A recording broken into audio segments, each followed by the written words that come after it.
সেদিন রোজার মাস। Sadio Mane Saudi আরবের রাস্তা দিয়ে হেঁটে যাচ্ছেন। ইফতারের সময় হয়ে গেছে। হুট করে শুনলেন তাকে কেউ ডেকে বলছে, আসো আমাদের সাথে ইফতার করো। মানে খুব অবাক হলেন। জিজ্ঞেস করলেন, তোমরা কি আমাকে চেনো? তারা বলল, চিনি কি হবে, ইফতারের সময় হয়েছে, তুমি একজন রোজাদার, আমরাও রোজাদার, আসো বসো আমাদের সাথে। মানে খানিক বিস্মিত হলেন, তবুও তিনি বসে গেলেন তাদের সাথে। কথায় কথায় জানতে পারলেন রাস্তার পাশে যারা তাকে দাওয়াত দিয়ে খেতে বসিয়ে দিল তারা বাংলাদেশি। সেই ঘটনা আজও মানের মনে আছে। ঠিক কি ঘটেছিল সেদিন? মানেকে বাংলাদেশি মানুষের আত্মীয়তা কতটা আকর্ষিত করেছিল তার টের পাওয়া যায় মানের কথাতেই।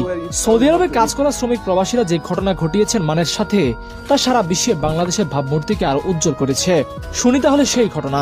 ফুটবল ফ্যানরা মানেকে চেনেন এক নজরেই, কিন্তু বাহিরের দেশে কাজ করতে যাওয়া শ্রমিকরা তাকে চিনতেন না, চেনার কথাও না।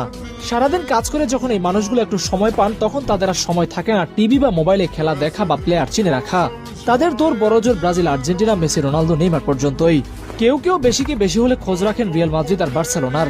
ঠিক তেমনি কিছু রাস্তায় বসা বাংলাদেশি শ্রমিকরা জানতেন না মানে কে, কি তার পরিচয়। অথচ সেই অপরিচিত মানুষটাকেই তারা ইফতার করতে ডাক দিলেন, বসালেন, নিজের খাবার ভাগ করে দিলেন। পরিচয় কিংবা মর্যাদা নয় মানুষের প্রতি